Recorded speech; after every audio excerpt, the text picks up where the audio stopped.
Bell दिए थे तो उन्होंने हमको मना के बोला कि बाबू के तुमको उठा लेंगे, बाबू मेरे पास बाहर पकड़ के बैठा हुआ है, बाबू तुमको मार देंगे, उठा लेंगे, और धमकी दिया कि फेसबुक पे वीडियो वायरल कर देंगे, सबको भेज देंगे, ऐसा बोला था उन्होंने।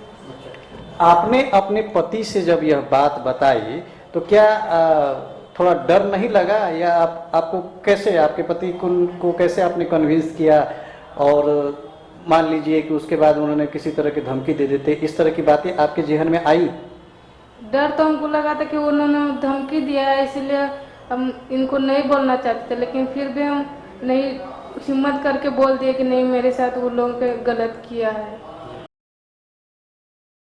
अगर कोई घटना घट जाती है खासकर दिव्यांग के साथ में, तो पुलिस को तुरंत एक्शन लेना चाहिए, लेकिन पुलिस ने साजिशकर्ता को ही छोड़ दिया और जो रेपिस्ट था उसको जेल कर दिया। कानून की किताबों में साफ लफ्जों में यह बताया गया है कि साजिशकर्ता भी उतना ही अपराधी है जितना कि ये रेपिस्ट, लेकिन साजिशकर्ता को क्यों छोड़ा गया, यह सोचने वाली बात है। नमस्कार, बुलेटिन ऑफ बिहार में आपका स्वागत है। आज हम बात करेंगे दो ऐसे शख्स से जो दोनों खुद पति पत्नी हैं, दिव्यांग हैं, देख नहीं सकते हैं दोनों, लेकिन दोनों इंटर की पढ़ाई कर रहे हैं। मेरे बाईं तरफ बैठे सौरभजीत पासवान सिंगर भी हैं, फिजियोथेरेपी की कोर्स भी किए इन्होंने। मेरे दाहिनी तरफ बैठी हुई इनकी पत्नी महाराष्ट्र से है, यानी मराठी है। दोनों ने 2011 में शादी की, अभी 5 साल का बच्चा है इनका, लेकिन एक अजीबोगरीब घटना घटी इनके साथ। जी हां, मेरे दाहिनी तरफ बैठी हुई जो मोहतरमा है, उनके साथ रेप किया गया। जी हां, और रेप के बाद इन्होंने बहुत कोशिशें की, उसके बाद एफआईआर दर्ज हुआ, गिरफ्तारी भी हुई, लेकिन गिरफ्तारी के बाद सिलसिला यही नहीं रुका। जो रेपिस्ट था, यानी कि जो एक बीच में आदमी था जो रेपिस्ट के पास इनको ले गया था, उसका एफआईआर में नाम होते हुए भी उसकी गिरफ्तारी नहीं हुई। गांधी मैदान थाने में 376 की धारा लगाकर रेपिस्ट को जेल भेज दिया गया, लेकिन साजिशकर्ता को ऐसे ही छोड़ दिया गया। हमारे साथ बैठे हुए हैं इनके पति सौरभजीत जी, पूरा नाम है इनका सौरभजीत पासवान। और एक बात देखिए इसमें कि आप इस पूरी घटना को एक जातिगत रंग देने की कोशिश कोई नहीं कर सकता, क्योंकि एक तो ये पासवान जी हुए, एक महाराष्ट्र से हैं इनकी जो पत्नी है, साजिशकर्ता यादव जी रहे, और जो रेपिस्ट जेल गए हुए हैं वो दुबे जी हैं। तो ये घटना जातिगत एंगल से देखने की जरूरत है ही नहीं। और यह भी सुन लीजिए, जो साजिश करता है वो खुद भी दिव्यांग है, यानी वो थोड़ा बहुत देख सकता है, लेकिन वो भी ब्लाइंडनेस की ही अवस्था में माना जाता है, थोड़ी बहुत उसकी रोशनी है। अब ये सोचने वाली बात है कि एक दिव्यांग के साथ कैसे कोई रेप कर सकता है, और साजिशकर्ता खुद बोल सकते हैं इनकी बिरादरी, यानी खुद बिरादरी यहां कहने का तात्पर्य किसी जाति से नहीं, वो भी ब्लाइंड है, उसी में इनको साजिशकर्ता जो था वही था, और वो ले जाकर जिसने रेप किया उसके पास इनको छोड़ दिया। पूरी कहानी क्या है इसकी तफ्तीश करेंगे। मेरे साथ दोनों बैठे हुए हैं पति पत्नी। सबसे पहले सौरभजीत जी। सौरभजीत जी, हाँ, ये जो पूरी की पूरी घटनाक्रम हुई, अब तो इसकी एफआईआर भी हो चुकी है। आप पति पत्नी एक साथ रहते हैं, बच्चा भी है, 2011 में आपकी शादी भी हुई थी। जी जी। ये जो आदमी था जो एक साजिश करता आपको बोल रहे हैं, क्या हुआ था और कैसे आपकी वाइफ को यह बाहर ले जा सका, पूरी घटनाक्रम बताइए। तो सर 29 अगस्त 2022 को लगभग 11 बजे, 11:30 बजे के आसपास में मैं जो हमारा आरोपी है साजिश करता उपेंद्र यादव, उसको मैं कॉल किया। थोड़ा सा मैं बैक जाना चाहूँगा क्योंकि ये पहले से ही मेरा फ्रेंड रहा है, ठीक है, और वो SBI में जॉब करता है। हमारी मिसेज का भी अकाउंट SBI में है। वो क्या ब्लाइंड है वो भी? जी हाँ, वो भी ब्लाइंड है, मगर वो लो विजन में आता है, हम लोग टोटली 100% में आते हैं। तो 29 अगस्त को मैं कॉल किया, मैं बोला कि भाई बिहार सरकार की जो पेंशन आती है वो हमारे वाइफ के अकाउंट में आ गई है क्या? उसने बोला हाँ पेंशन तो आ गई है। तो मेरी वाइफ बोली कि ठीक है आ गई है तो हम जाते हैं निकाल लेने के लिए। मैं भी बोला कि ठीक है जाओ, क्योंकि मुझे पैसा की ज़रूरत था। मैं बोला ठीक है जाओ निकाल लो, ठीक है।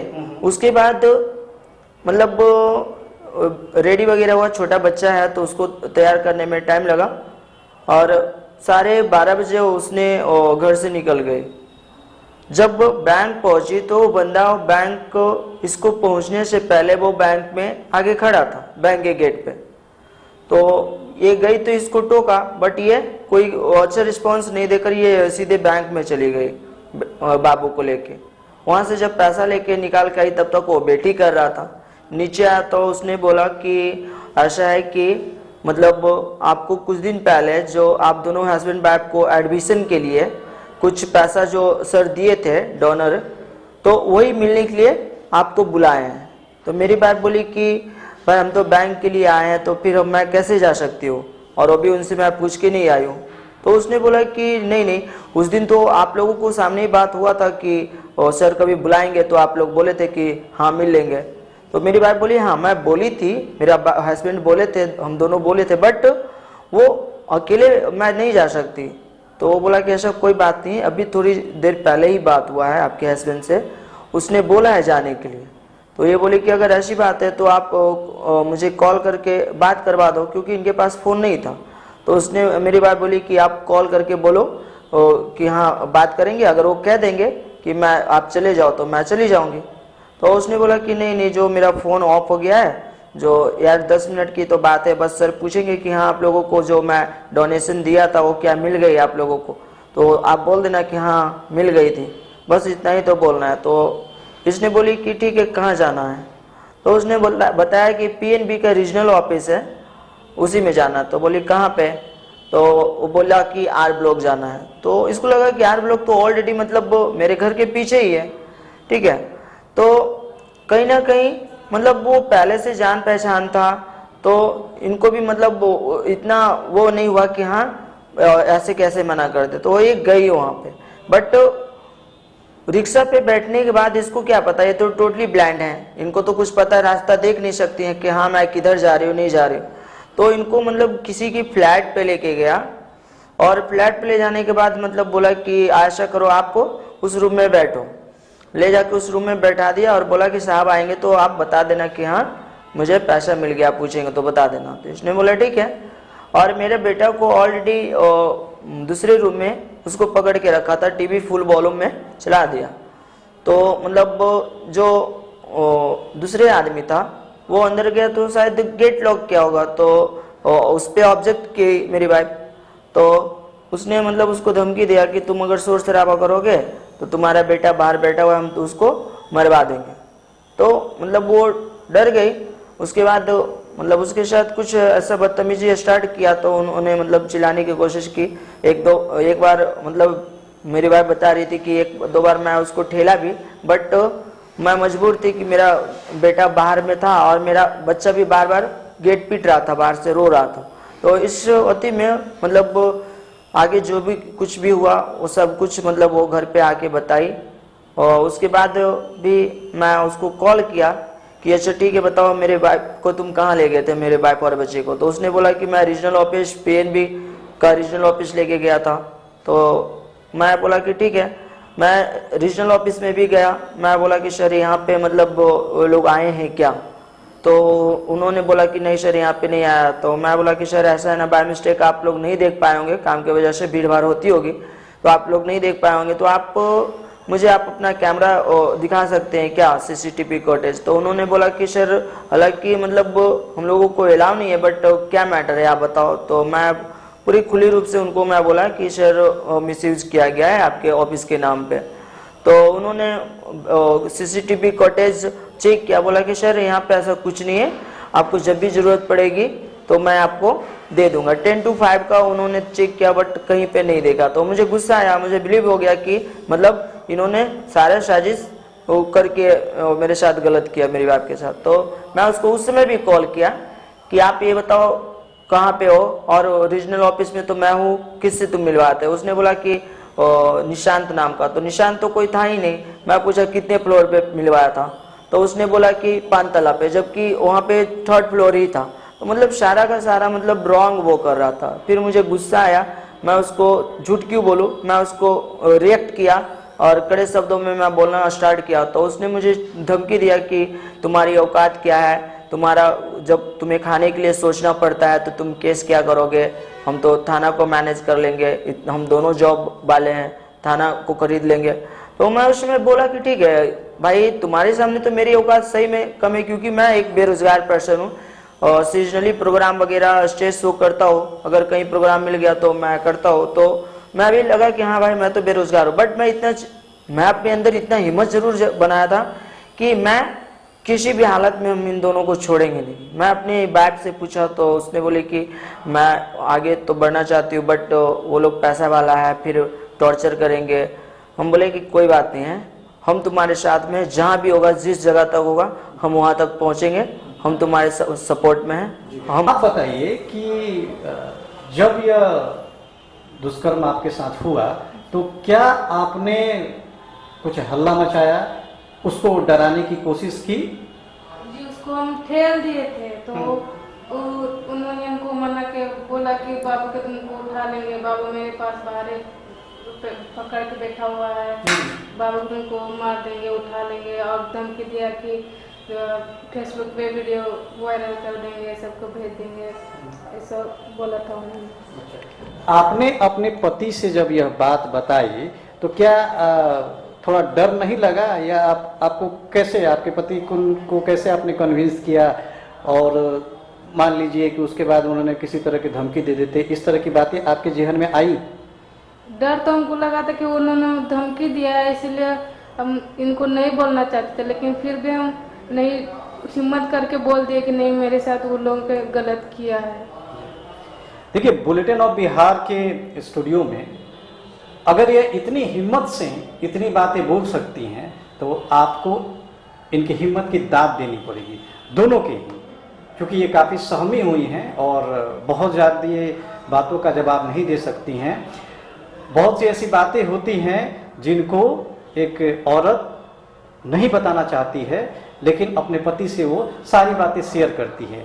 इस कारण से इनके पति को भी हमने स्टूडियो में बुलाया है कि सारी बातें यह रखें लोगों के सामने कि क्या क्या हुआ था इनके साथ। अगर कोई घटना घट जाती है, खासकर दिव्यांग के साथ में, तो पुलिस को तुरंत एक्शन लेना चाहिए, लेकिन पुलिस ने साजिशकर्ता को ही छोड़ दिया और जो रेपिस्ट था उसको जेल कर दिया। कानून की किताबों में साफ लफ्जों में यह बताया गया है कि साजिशकर्ता भी उतना ही अपराधी है जितना कि ये रेपिस्ट, लेकिन साजिशकर्ता को क्यों छोड़ा गया, यह सोचने वाली बात है।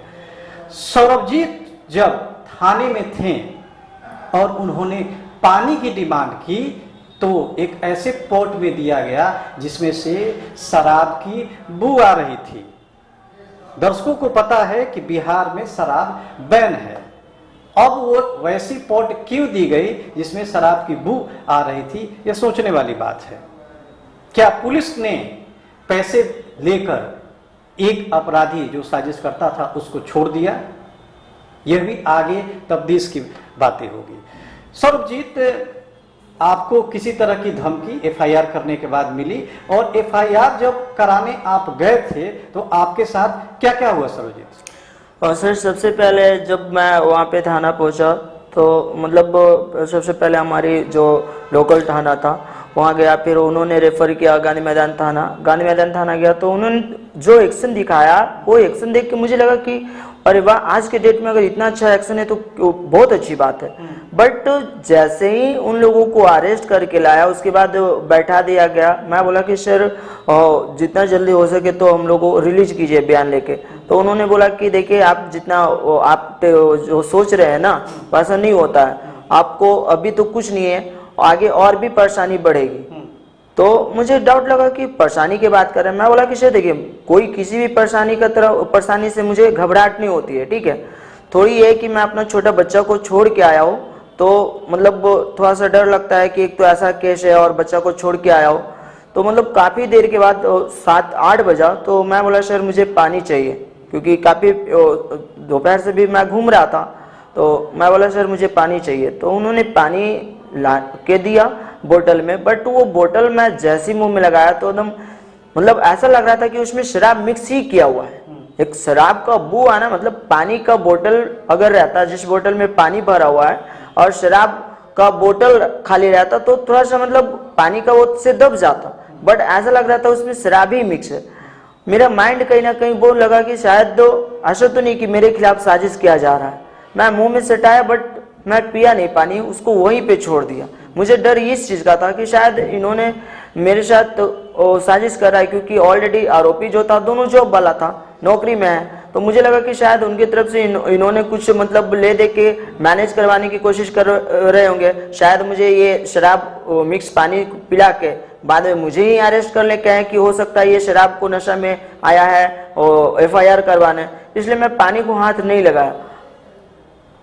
सर्वजीत, ये बताइए कि अब केस आपको लड़ना है, एक साजिशकर्ता को दिलाना है आपको, उसको मतलब एक बोलते हैं ना कि गिरफ्तारी उसकी करानी है, सलाखों के पीछे उसे पहुंचाना है जी। तो आप तो बता रहे हैं कि आप एक संगीत करके अपना गुजर बरस करते हैं जी। तो आपने कैसे सोचा है इसको, आप कैसे करोगे? ये लंबी लड़ाई भी हो सकती है, तो इसके लिए क्या सोचा है आपने?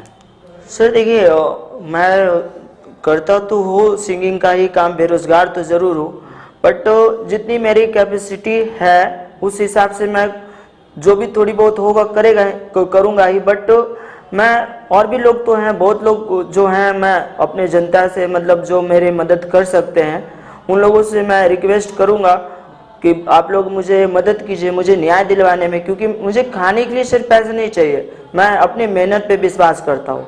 आज तक मैं आपको बता दूं थोड़ी सी बैकडेट में कि कोरोना ऐसे महामारी में भी सर मैं अपने समुदाय में या तो अपने अगल बगल में किसी के आगे हाथ नहीं फैलाया, ठीक है, जबकि लोग उस टाइम अच्छे लोग को हालत खराब था।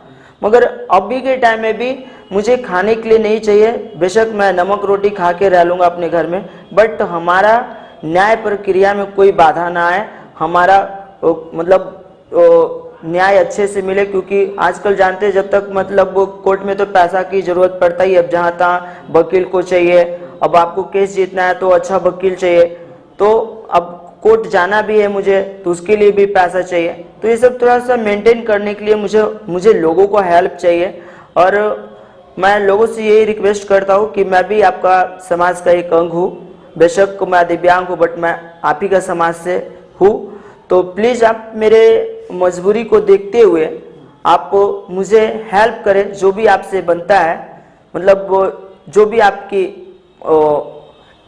इच्छा है, जितना भी है कैपेसिटी, आप उस अनुसार मुझे हेल्प करें, फंडिंग करें, जिससे हमारी न्याय प्रक्रिया में कोई बाधा ना आए और मैं अपने आरोपी को उसकी मतलब कड़ी से कड़ी सज़ा दिलवाने में मैं आगे आऊँ। सजा मिलनी चाहिए उनको, आप बताइए। जी अच्छा, साजिशकर्ता जेल में जाना ही चाहिए। जी। देखिए, गांधी मैदान थाना पटना में केस नंबर 577/22 30/8/2022 यानी कि 30 अगस्त को यह FIR दर्ज हुई है। 29 अगस्त की यह घटना थी। लोगों से, सारे मेरे व्यूअर्स से और सारे बिहार वासियों से, पूरे भारत वासियों से बुलेटिन ऑफ बिहार की गुजारिश होगी कि सौरभजीत और जो इनकी वाइफ हैं, इनकी इस मुहिम में आप साथ दें कि यह जो साजिश करता है उसको जेल जाना पड़े, क्योंकि साजिशकर्ता भी जो है ब्लाइंड तो है लेकिन उसे कुछ दिखाई देता है, और वो SBI बैंक में क्लर्क की पोस्ट पर है। जो रेपिस्ट है वो भी किस PNB बैंक में क्लर्क की पोस्ट पर था। तो आप समझ ही सकते हैं कि दोनों के पास पैसे की कमी नहीं है। वो कहीं ना कहीं से एक साजिशकर्ता तो निकल गया, दूसरा जो जेल में है हो सकता है वो भी पैसे देकर छूट जाए।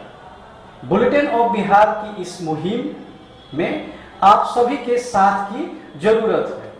जितना हो सके आप इनको सहयोग कीजिए, इस पूरी खबर को शेयर कीजिए, कमेंट कीजिए और बताइए, गुहार लगाइए। हम भी सरकार से यह कहेंगे, पुलिस से भी, कि जल्दी से जल्दी इनको न्याय दिया जाए। मैं दर्शकों को एक FIR की कॉपी शो कर रहा हूं। आप इस कॉपी में देखेंगे कि किस तरह से जिसने भी FIR लिखी है, किस तरह से लास्ट में साजिशकर्ता की नाम को हटाया गया है, और जो मेन एक्यूज यानी कि जो रेपिस्ट है उसका भी नाम किस तरीके से जोड़ा गया है। पहले उसका नाम नहीं जोड़ा गया, फिर दोबारा सौरभजीत ने प्रेशर डाला कि नहीं, नाम तो होना ही चाहिए, तो उन्होंने बस एक जो रेपिस्ट था उसका नाम डाला, साजिशकर्ता का नाम नहीं डाला। आप स्क्रीन पर देख सकते हैं वो FIR की कॉपी शो हो रही है। दर्शकों से मुझे उम्मीद भी है और बुलेटिन ऑफ बिहार की यह गुहार भी है कि ज्यादा से ज्यादा इन दोनों की मदद कीजिए ताकि यह अपनी कानूनी लड़ाई लड़ सके।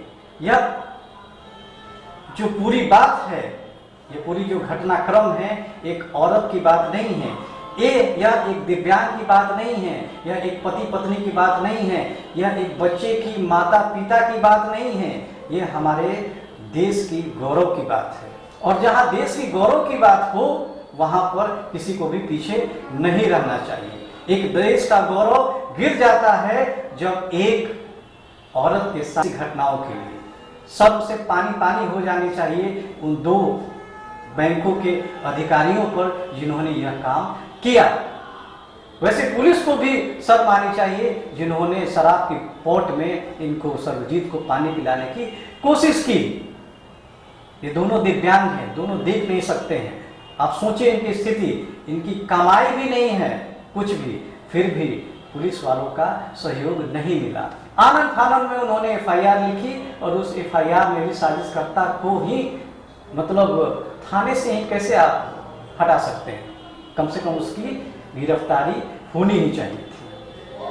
बुलेटिन ऑफ बिहार की गुजारिश होगी आप सभी दर्शकों और व्यूअर्स को कि इनको ज़्यादा से ज़्यादा सहयोग करें और पूरे कमेंट बॉक्स में जो भी साजिश करता है उसका नाम डाला जाए। मैं साजिशकर्ता का नाम बता दूं आपको, उसका नाम है उपेंद्र कुमार यादव। जो रेपिस्ट अरेस्ट हुआ है उसका नाम है रविशंकर दुबे। गिरफ्तारी होनी चाहिए आपकी उपेंद्र कुमार यादव की। कमेंट बॉक्स में आप लिखें और कमेंट दें कि हाँ उपेंद्र की गिरफ्तारी जल्दी से जल्दी हो। इस मुहिम में बुलेटिन ऑफ बिहार खुलकर सामने आएगा और सरकार और पुलिस दोनों पर दबाव बनाने की कोशिश करेंगे कि जल्दी से जल्दी साजिशकर्ता को गिरफ्तार किया जाए। आगे इसी कड़ी को हम नेक्स्ट एपिसोड में करेंगे कि पुलिस की कार्रवाई इस एपिसोड को चलाने के बाद क्या हुई, सरकार का रुख क्या है। सरकार जो कि नीतीश कुमार की अभी मुख्यमंत्री हैं, एक सुलझी हुई सरकार कही जाती है, तो इस सरकार का क्या रिएक्शन होगा इस पूरे मुद्दे पर, यह देखने वाली बात है। तब तक के लिए नमस्कार और इस पूरे एपिसोड को आप खूब शेयर कीजिए, ज्यादा से ज्यादा कमेंट दीजिए। नमस्कार, आज बुलेटिन ऑफ बिहार में हमारे साथ हैं राष्ट्रीय उपाध्यक्ष महिला विकास मंच की फायमा खातून जी। फायमा खातून जी एक केस के सिलसिले में हमारे स्टूडियो में आई हुई हैं। वो केस, जैसा कि मैंने पहले भी जिक्र किया है, यह केस है एक दिव्यांग यानी कि जो देख भी नहीं सकती हैं, उनके साथ रेप हुआ है, उनके साथ बलात्कार हुआ है। फायमा जी, गांधी मैदान में यह केस हो भी चुका है। आपका केस नंबर है 577/22 और डेट जो है वो 30 अगस्त 2022 को यह केस रजिस्टर्ड है। 29 तारीख की यह बलात्कार वाली घटना है। फायमा जी, एक दिव्यांग के साथ और पटना जैसे शहर में अगर बलात्कार होता है तो इस पर क्या कहेंगे आप? जी नमस्कार। मतलब समझ में नहीं आता है कि लोग का मन जो मान सोचने वाला जो होता है, जो जिसको बोलते हैं कि सोचने का पेशेंस कहाँ चला गया है कि एक दिव्यांग जो महिला देख नहीं सकती है, जिसके साथ आप शारीरिक संबंध बना रहे हैं, रेप कर रहे हैं और वो आपको देख नहीं रही है और उसको आप हवस का शिकार बना रहे हैं। इस दरिंदे को तो हम क्या बताएं कि अगर हमारे बस में होता तो हम तो फांसी ही दे देते। बाकी ये हमारे बस में नहीं है। ये न्यायालय जो करेंगे और सरकार जो करती है, जो मतलब प्रक्रिया है, बाकी बहुत दर्द होता है। ये महिला जिनके साथ घटना हुई, ये हमारे यहाँ पिछले 10 दिन पहले हमारे पास फ़ोन आया। मैं अपनी बेटी के पास गई हुई थी, तो वहाँ बोले कि ठीक है हम पटना आते हैं तो फिर मिलते हैं। तो फिर फ़ोन किए, फिर हम नहीं आए थे। फिर आए तो ये लोग आए। अब हम सुने तो मतलब हमारा दिल जो है न, कह नहीं सकते हैं कि हम बहुत तकलीफ में थे। और ये महिला का अगर जिस भी थाना में, गांधी मैदान थाना में है केस, और गांधी मैदान थाना की जिसके हाथ में है, जो आईओ इनके हैं, जो इनके केस के देख रहे हैं, उनको थोड़ा सा भी कमी नहीं करना चाहिए और उनको थोड़ा सा भी इनके प्रति मतलब लापरवाही नहीं बरतना चाहिए। जी, जो मेन रेपिस्ट है वो तो अरेस्ट हो गया, लेकिन साजिशकर्ता को तो सीधे छोड़ दिया गया। अब इन दोनों, जो भी सौरभजीत हैं और उनकी पत्नी का, दोनों का मांग है और आपकी भी कि जल्दी से जल्दी उस साजिशकर्ता को गिरफ्तार किया जाए। तो इसके लिए आप क्या कर रही हैं? हाँ, किस आधार पे छोड़ा गया है ये भी तो जान ले कि उसको जो साजिश करता है, जो साजिश किया है, उसको छोड़ दिया गया है। और मतलब जो ताला खोला, जो चाबी लगा के ताला खोला, उसको छोड़ दिया गया। और जो अंदर गया, जो डकैती किया, जो किसी का इज्जत लूटा, उसको भेज दिया गया। ये ऐसे कैसे हुआ? तो मेन तो खोलने वाला ने हुआ। तो ये हमारा मांग है कि इसको न्याय दिलाया जाए। इसके साथ जो भी जायज है, जो इसका हक जो है, और उसकी गिरफ्तारी होनी चाहिए, साजिशकर्ता की गिरफ्तारी होनी चाहिए और इसको मतलब कड़ी से कड़ी सजा उसको मिलनी चाहिए।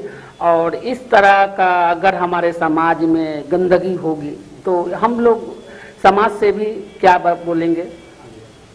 ये वही फायमा खातून हैं जो आपने कुछ दिन पहले एक आगरा का लड़की का केस था, जो लड़की यहाँ पीड़िता आई थी, उसको पुलिस वाले ने और लड़के के परिवार ने बहुत तंग किया था, उसको न्याय नहीं मिला था। लेकिन फायमा खातून ने आगे बढ़कर डटकर पुलिस वालों का भी सामना किया और समाज के कुछ तबकों के जो इंटेलेक्चुअल लोग हैं कि आपको यह नहीं करना चाहिए, उनका भी सामना करते हुए वो पुलिस इंस्पेक्टर भी सस्पेंड हुआ और मोटा मोटी आगरा वाली लड़की को न्याय भी मिला।